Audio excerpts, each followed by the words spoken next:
স্বামীর মনের মতো তখনই হবে যখন নিজের মনের হাজারটা চাওয়া পাওয়া ভুলে তার পরিবারের মন জুগিয়ে চলতে পারবে। একজন বিবাহিত মেয়েকে যদি তুমি হাসি খুশি দেখতে পাও, তাহলে তুমি বুঝে নিও সেই মেয়ের পিছনে একজন যত্নবান স্বামীর অবদান আছে। গ্রামের মধ্যবিত্ত সংসারের বউ হয়ে কিভাবে সংসারের খরচ থেকে বুদ্ধি করে টাকা জমিয়ে থাকি। ডেইলি বাঙালি ব্লগ। গ্রামের সাদামাটা জীবন। তো নতুন দিনে নতুন আরেকটি ব্লগ ভিডিও নিয়ে হাজির আমি আপনাদের মাঝে। সাভানা, ভারতের ছোট্ট একটা গ্রাম শীতলকুচি জেলা থেকে বলছি। তো welcome back to my channel. আসসালামু আলাইকুম। তোমরা সবাই কেমন আছো? আমি আশা করি তোমরা সকলেই ভালো আছো। আলহামদুলিল্লাহ আমিও ভালো আছি আর আমার পরিবার পরিজনদের নিয়ে আলহামদুলিল্লাহ আমি ভালোই আছি। আর আমার প্রাণপ্রিয় কলিজা আপু ভাইয়েরা, তোমরা সবাই কেমন আছো? আমি আশা করি তোমরা সকলে ভালো আছো। তো বরাবরের মতন ব্লগটা আমি সন্ধ্যা থেকেই শুরু করে দিলাম। আর সকালের কিছু ব্লগ, সন্ধ্যার কিছু ব্লগ একসাথে মিক্স করে আর কি এডিট করতেছি। এই যে দেখুন, টাকা ছাড়া জীবনের কোনো মূল্য নেই, দাম নেই, সম্মান নেই, ভালোবাসা নেই, সব কিছুই একেবারে বৃথা। তো সেই জন্য টাকাকে গুরুত্ব দিন, টাকাকে ভালোবাসুন, কিভাবে টাকা ইনকাম করতে হয় সেটাও শিখুন। আর টাকাকে কিভাবে সঞ্চয় করতে হয়, কিভাবে কি করতে হয় সেটাও শিখুন। সেটা হচ্ছে নিজের কাছে। গ্রামের মধ্যবিত্ত সংসারের বউ হয়ে কিভাবে সংসারের খরচ থেকে বুদ্ধি করে টাকা জমিয়ে থাকি, সেই বুদ্ধিগুলো সেই বিষয় নিয়ে আলোচনা করব। তো এই যে দেখুন, মানে অগোছালো ঘরটা আর কি গুছিয়ে নিচ্ছি, যেহেতু ভাড়া বাসায় থাকি অনেক কষ্ট করে। তো যাই হোক, এটা গুছিয়ে নেব। এটা টিনের, কিন্তু উপরটা কিন্তু টিনের চালেই রুমটা, আর পুরো রুমটা আর কি তোতা কালারের আর নিচটা লাল কালারের দেওয়া আছে। তো বেশ ভালোই লাগে আর কি। তো যাই হোক, এই রান্নাঘরের যে একটা বেসিং আছে, বেসিংয়ের উপর দিয়ে ছোটো ছোটো কেন্নগুলো আছে না, কেন্নর বাচ্চাগুলো ওঠে। তো আমাকে ঘিন ঘিন লাগে, খারাপ লাগে খুব। বাড়িতে যেরকম পয় পরিষ্কারে আমি থাকি, এখানে সেরকম পাচ্ছি না। ঘিন ঘিন লাগে। মানে খাওয়া বাড়িতে খেতাম 5 বার। সকালে একবার নাস্তা, চা মুড়ি, তারপরে নাস্তার ভাত, তারপরে দুপুরের ভাত, তারপরে সন্ধ্যার সময় আবার চা নাস্তা, তারপরে রাতে আবার ভাত খাই। 5 বার হয়ে যায়। এখানে একবার খাই তবু হজম হয় না। একবারও পেট ভরে খেতে পারি না। এখানকার চালগুলো হচ্ছে খুব লম্বা লম্বা, মোটা মোটা, ভালোই লাগে না। আর আমাদের ওখানকার চাল একেবারে সরু, খাটো সরু, সন্নু মাসুরি, এইগুলো চাল কিন্তু আমরা খাই। ভাতটা বেশ মিষ্টি মিষ্টি লাগে। তো বাড়িতে পেট ভরেই খাওয়া যায়, এখানে পেট ভরে আমি ভাত খেতে পাচ্ছি না। শুকিয়ে কাঠ হয়ে যাচ্ছি দিন দিন। মানে জামাগুলো খুব ঢিলা হয়ে যাচ্ছে আর কি, আমি নিজেই টের পাই আর কি। তো এবার আমি অগোছালো বিছানাটা আর কি গুছিয়ে নেব। যাই হোক, এখানে একটা ঠান্ডার জন্য একটা বড় কম্বল কিনে নিয়েছি। ছোট দুটো আছে আর কি। টুকিটাকি সংসারের বাসা বাড়ির কাজগুলো তোমাদের কাছে শেয়ার করতেছি। আর শেয়ার করার সাথে সাথে তোমাদের কাছে আলোচনা করতেছি কিভাবে সংসারের খরচ থেকে বুদ্ধি করে টাকা জমিয়ে থাকি। যখন আমাকে যদি কোনো দিনও খরচ করতে দেয়, আমি কি করি, যেখানে 500 টাকার খরচ আনতে দেয় 500 টাকা, সেখানে আমি 400 টাকার খরচ করি, 100 টাকা আমি সেভ করি। তো যেখানে 10 টাকা আলুর কেজি একটু দূরে গিয়ে নিয়ে আসি, সেখানে আমি 8 টাকা 7 টাকা কিলো নিয়ে আসি। একটু বুদ্ধি তো খাটাতে হবে, তাই না? আর একবেলা আধবেলা বাড়িতে থাকলে তো আমি বাড়ির সবজি দিয়ে কাটিয়ে দিই, আমার মা দিয়ে যায়, সেটা দিয়ে কাটিয়ে দিই। তারপরে ওটাও তোমরা করতে পারো। আর বাড়ির উঠানে বা ছাদ বাগানে কিছু সবজি রোপণ করতে পারো, যাতে একবেলা দুবেলা দিয়ে চলে যায়। মানে এই টিপসগুলো যদি ফলো করতে পারো, তাহলে সংসার খরচ থেকে কিন্তু তোমরা অনেক মোটা অঙ্কের টাকা মানে ইনকাম করতে পারো। হ্যাঁ। তো আমার হাজব্যান্ড কিন্তু আমাকে প্রত্যেক মাসে 7,000 করে তুলে দেয় সংসার খরচের জন্য। সেই 7,000 থেকে কিন্তু বর্তমান জমানো সম্ভব না। যা দ্রব্যমূল্যের দাম, আমারও কিন্তু এখানে কিছু টাকা ঢোকে আর কমসে কম বর্তমান ভালো মন্দ খেতে গেলে 400-500 টাকা একটা সংসারে লাগে। 400 হলে 12,000, 500 হলে 15,000, তাই না? তো হাজব্যান্ড আমাকে দেয় 7,000, বাকি 5,000 আমি ভরিয়ে রাখি। আমার যে ব্যাগের ব্যবসা আছে, ডিমের ব্যবসা আছে, সেখানে আমি অর্ধেক ভরি, অর্ধেকেরও কম ভরি আর কি। তো ওখান থেকে এই মানে 12,000-এর মধ্যে, আমাদের 12,000-এর মধ্যে আমি কিন্তু ওখান থেকেও কিছুটা জমিয়ে রাখি বুদ্ধি খাটিয়ে এভাবে। 1,000 হোক, 2,000, এই 12,000-এর মধ্যে 2,000 হোক, 3,000 হোক, মানে যখন যে মাসে যে যতটুকু জমাতে পারি ততটুকুই আর কি জমিয়ে রাখি। তো ইচ্ছা করলেই কিন্তু ওই 12,000-এর মধ্যে থেকে 9,000 দিয়ে আমি চালিয়ে দিতে পারবো, আর 3,000 টাকা আমি সেভ করব। তো এটাই হচ্ছে বুদ্ধি। এইভাবে তোমরাও বুদ্ধি করে চলতে পারলে কিন্তু অনেক অনেক টাকা সেভ করতে পারো। তো এখানে সবজি আমি বানাচ্ছি। আর যেদিন এসেছিলাম, বাবা, পুরো রুমটাতে একেবারে মাকড়সার জাল দিয়ে ভর্তি ছিল। তারপরে ঝাড়া টাড়া করলাম, মানে পরিষ্কার করলাম। পরিষ্কার না করলে আমার যেন কেমন খারাপ লাগে। এখানে দেখতে পাচ্ছেন পেয়ারা, মানে হাজব্যান্ডের সাথে বাজার গিয়েছিলাম সবজি খরচ আনতে। তো ওখানে হাজব্যান্ড কিন্তু আমাকে ফল কিনতে দেয় না, কারণ টাকা নেই হাতে। তো আমি জোর করে বলি বেশি নেব না, একটা নেব ফল। একটা ফল নিলে আমি কি একা খাবো? তোমাকেও দেবো খেতে। যে কোনো না কোনো একটা ফল খেতেই হয় সারাদিনের মধ্যে। তো সেই জন্য আর কি এই ফলটা আমার খুব পছন্দ।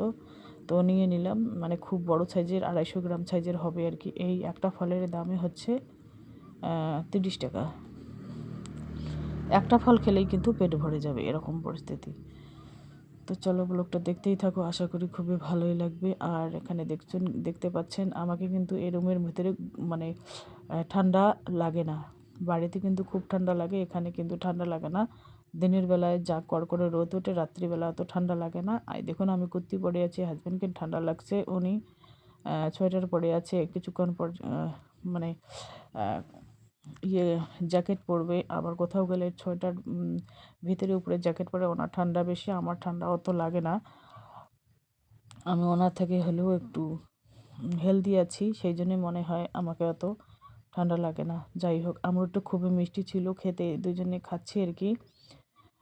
একটা খুব পাকা পেঁপে, সরি, পাকা পেয়ারা ছিল, ওটা নেই। ওটা পাকা, অত পাকা পেয়ারা কিন্তু মজা হবে না, সেই জন্য একটু কাঁচা, হালকা কাঁচা নিয়েছি আর কি।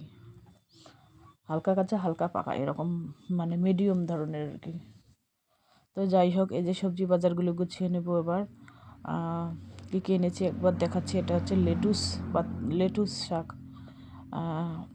আর ধনেপাতাও নিয়েছি। আর এই যে ব্যাগটা নিয়েছি, মানে কালকে যেহেতু বাড়িতে যেতে হবে, সেজন্য আমার তো ব্যাগ নেই, সেজন্য এটা ব্যাগ নিয়েছি 400 টাকা দিয়ে, ম্যাডো বাজার থেকে কিনে নিয়েছি।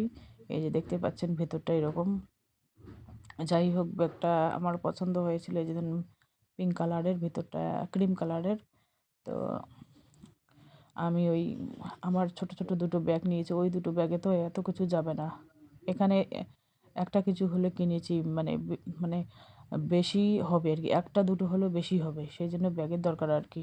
এই যে দেখুন, এখানে চাল, 2 কিলো চাল নিয়ে এসেছি, কারণ অত কে খাবে, আমি তো বাসায় চলে যাবো। এনার 2 কেজি চাল হলে একেবারে 1 সপ্তাহ হয়ে যাবে আরামসে। তো এখানে ধনেপাতা, ফুলকপি, গাজর, অল্প অল্প করে সব, 10 টাকার গাজর, 10 মানে ফুলকপি একটা, আর হচ্ছে কি যেন আলু নিয়েছি 250 গ্রাম, টমেটো একটা, আর আলু, এটা নতুন আলু, আর এখানে কাঁচা লঙ্কা। যাই হোক, অল্প অল্প অল্প অল্প করে নিয়েছি।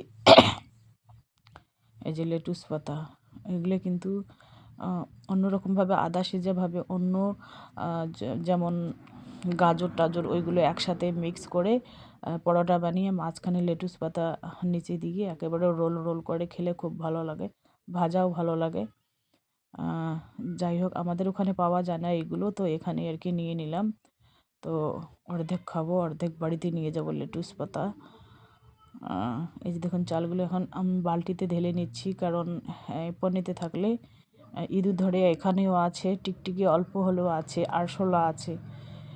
আমাদের বাড়িতে তো অনেক টিকটিকি, অনেক আরশোলা নেই বর্তমান, টিকটিকি আর হচ্ছে ইঁদুর, এইগুলোর উৎপাত খুবই একেবারে মারাত্মক উপদ্রব। আর চালগুলো ঢেলে নিলাম এই কারণে। আর দেখা যাক আর কতটুকু কাজ তোমাদের কাছে শেয়ার করতে পারি, কারণ যেহেতু আমার প্রত্যেকদিন বিকাল 4টায় ব্লগ আসে, সেজন্য কোনো না কোনো ব্লগ তো শেয়ার করতে হবে তোমাকে, তাই না? যেহেতু আমার মনিটাইজেশন চ্যানেল, তো চলো দেখতেই থাকো, আশা করি খুবই ভালোই লাগবে। আর এই যে দেখুন, এগুলো দেখুন, এগুলো হচ্ছে সবজিগুলো এখানে রেখে দিলাম, রাখার কোনো জায়গা নেই, ব্যাগটা নিচে রেখে দিলাম। ব্যাগটা আর কি গোছাবো সেজন্য নিচে রেখে দিলাম, কাপড় চোপড় ঢুকাবো সেজন্য নিচে রেখে দিলাম, সবজিপাতিগুলো ওখানে রেখে দিলাম। আর এটা হচ্ছে গ্যাস, যেদিন থেকে এসেছে সেদিন থেকে নাকি গ্যাস শেষ হয়, শেষ হয়, শেষ আর হচ্ছে না। আর এই যে দেখুন একটা ফেয়ার লাভলির পাতা। আর এখানে হচ্ছে কি, এগুলো হচ্ছে আমলকি। তো আমলকি 10 টাকা চাইলাম, একটু হলেও খারাপ আছে আমলকিগুলো, দোকানদার কাছে 10 টাকা চাইলাম, তো দিল 4-5টা। আর বললাম কি যে কটা আছে দিয়ে দাও 10 টাকাতে, তো দিয়ে দিল আর কি 10 টাকাতে, অনেকগুলো আমলকি দিয়েছে। এই যে দেখুন হাজবেন্ড এখানে বসে আছে, আর আমি এখানে সবজিপাতিগুলো তোমাদের দেখাচ্ছি। আর এই যে দেখুন, এটা হচ্ছে বিকাল টাইম। তো এই যে দেখুন চলে আসলাম কোথায়, মেডো বাজারে চলে আসলাম। ওই যে ব্যাগটা নিলাম এই মল থেকে নিয়েছি। তো যাই হোক, অল্প কিছু কেনাকাটা করেছি। এই মলটা খুব সুন্দর, এই যে দেখুন, কিন্তু জিনিসের দাম খুব আর কি, মানে হেভি দাম। এই যে দেখুন ব্যাগ, এই গোলাপি নিচে আছে আর কি ব্যাগের ইয়ে।